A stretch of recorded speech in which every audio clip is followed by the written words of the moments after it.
साथियों, यदि आपकी जन्म पत्रिका में भी कोई भी ग्रह यदि नीच राशि का है तो ये श्रृंखला और खास तौर पर आपके लग्न की जो एपिसोड है वो देखना आपके लिए बेहद आवश्यक है, क्योंकि यहां पर केवल ना तो ये बताया जा रहा है कि इसका कारण क्या है, बल्कि इसके साथ में ये भी बताया जा रहा है कि उसका उपाय क्या है।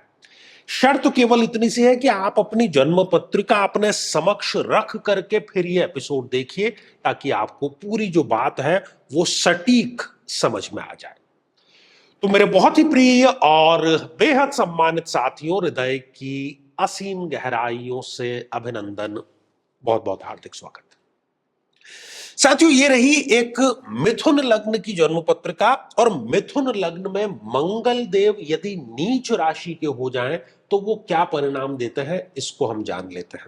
वैसे भी मिथुन लग्न की जन्म पत्रिका में मंगल एक अति मारक ग्रह है, मारक ग्रह जो कि बुरा परिणाम प्रदान करता है, क्योंकि वो षष्ठेश है और एकादशेश है। यहां पर यदि वो इस द्वितीय भाव में विराजमान हो जाते हैं तो हम इसको कहते हैं कि ये मंगल यहां पर नीच राशि के विराजमान हो गए।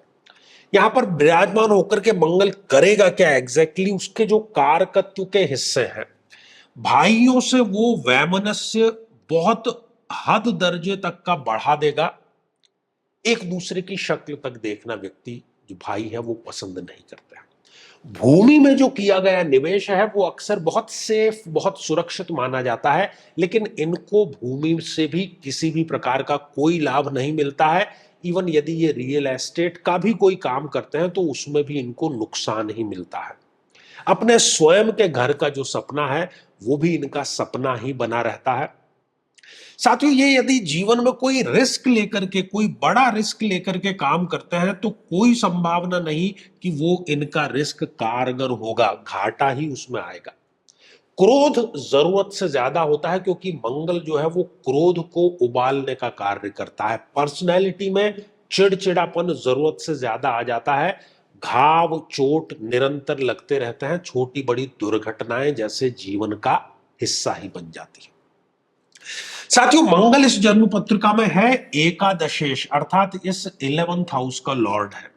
व्यक्ति किसी न किसी फील्ड का विशेषज्ञ तो होता है, लेकिन अपनी उस विशेषज्ञता से वो धन अर्जित नहीं कर पाता।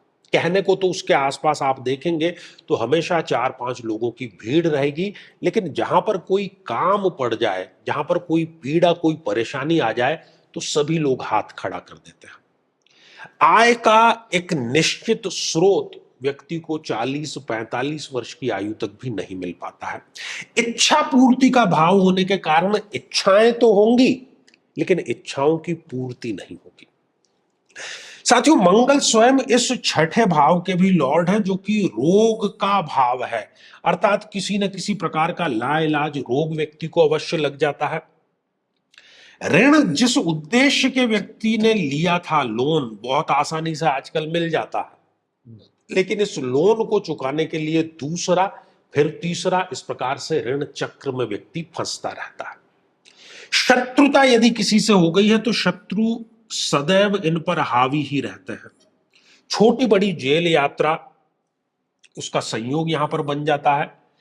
व्यक्ति जो है वो लगातार अपमानजनक स्थितियों का सामना करना उसको यहां पर पड़ता है, और नशे का भी वो किसी न किसी प्रकार से सेवन जरूर करता है। द्वितीय भाव में यहां पर बैठ करके मंगल देव धन हानि तो करते ही हैं, साथ ही अपने ही स्वयं के जो कुटुंब के लोग हैं वो ही शत्रुवत व्यवहार करना प्रारंभ कर देता है।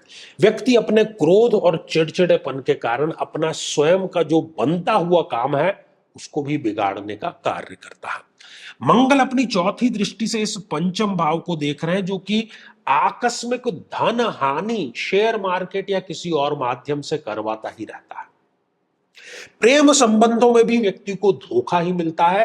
प्रेम संबंध बहुत लंबा चल करके और उसका पटाक्षेप किसी धोखे के रूप में हो जाता है।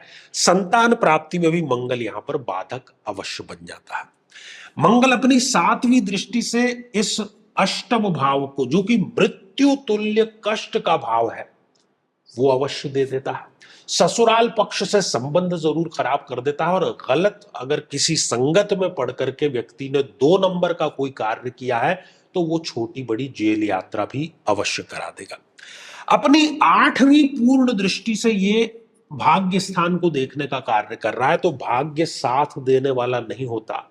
व्यर्थ की दौड़ भाग व्यक्ति की बनी ही रहती है, और व्यक्ति की जो मानसिकता है वो नास्तिकता की बन जाती है। वो यही कहता दिखता है कि जब ईश्वर ने मेरे लिए कुछ भी नहीं किया, तो मैं भी ईश्वर के अस्तित्व को चुनौती अवश्य ही दूंगा। इस प्रकार की उसकी एथिस्टिक विचारधारा जो है वो हो जाती है। साथियों, नीच राशि का जो मंगल है वो मिथुन लग्न में ये सारे कार्य करता ही करता है। वो नीच राशि का हुआ है, अर्थात वो अशुभ परिणाम प्रदान करेगा। इसके 3 उपाय, जिसमें सबसे पहला और व्यवहारिक उपाय यह है कि अपने भाइयों के साथ में संबंध अच्छे रखें। दूसरा, साल में कम से कम एक बार किसी भी मंगलवार को अपने डॉक्टर से सलाह लेकर के रक्त दान जरूर करें, ताकि इसके अशुभत्व में आपको कमी जरूर मिले। तीसरा, जो महादशा अभी आपको चल रही है उस महादशा मंत्र साधना को जरूर अपनाएं। साथियों, ये सारे उपाय यदि आप करते हैं तो मंगल का अशुभत्व यहां पर कटेगा अवश्य। साथियों, श्रृंखला तो हमारी आगे भी जारी रहेगी। यदि आप भी चाहते हैं कि आपकी कुंडली का सूक्ष्म और वैज्ञानिक विश्लेषण हो, तो आगामी समय में मैं स्वयं इन शहरों में उपस्थित रहूंगा। आप समय लेकर के मिल सकते हैं, या फिर टेलीफोनिक या वीडियो कॉल के माध्यम से भी आप जुड़ सकते हैं। और यदि आप चाहते हैं कि आपके किसी भी एक प्रश्न का निःशुल्क मार्गदर्शन किया जाए, जो कि हमारे इसी चैनल पर प्रति शनिवार दोपहर 3 बजे हम खास लाइव कार्यक्रम लेकर के आते हैं, लेकिन उसमें शामिल होने के लिए आप हमारे इस वीडियो को हाइप कीजिए और उसका जो स्क्रीनशॉट है वो दिए गए व्हाट्सएप नंबर पर भेज दीजिए। तो आज के लिए केवल इतना ही, और इसी मंगल कामना के साथ में कि आप सभी स्वस्थ, समृद्ध और शांतिपूर्वक जीवन व्यतीत करें। नमस्कार। साथियों, कई वर्षों के जन्म पत्र का अध्ययन और लाखों कुंडलियों के अध्ययन के बाद हम ये कह सकते हैं कि यदि किसी की जन्म पत्रिका में राहु पीड़ित है, तो उसको इस ग्रह की महादशा में इन 9 लक्षणों का, इन 9 कष्टों का, पीड़ाओं का अवश्य सामना करना पड़ता है।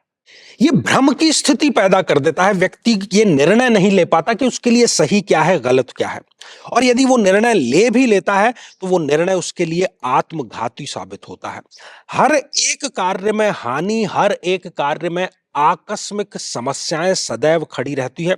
व्यक्ति नशे की तरफ आकर्षित होता है और उसमें डूब भी वो जाता है। अपने ही लोगों से उसको धोखा मिलता है। विवाह के पश्चात विधवा या विधुर योग भी उसके निर्मित हो जाता है। नाहक ही बदनामी, अच्छा कार्य करने के बावजूद भी बदनामी इसको प्राप्त होती है।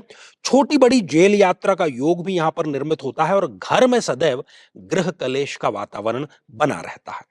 लेकिन साथियों, यदि आप भी इन सभी कष्टों से स्थायी और सटीक मुक्ति प्राप्त करना चाहते हैं, तो उसका तरीका है इस ग्रह की महादशा मंत्र साधना दीक्षा, जो विशेष रूप से आपके नाम, आपकी जन्मतिथि के अकॉर्डिंग की जाएगी। और गुरु दीक्षा के माध्यम से अभिमंत्रित माला भी आपको प्रदान की जाएगी, ताकि न केवल ये सारे कष्ट दूर हों, बल्कि ये पूरी की पूरी महादशा आपके लिए शांतिदायक और सुख समृद्धिदायक साबित हो।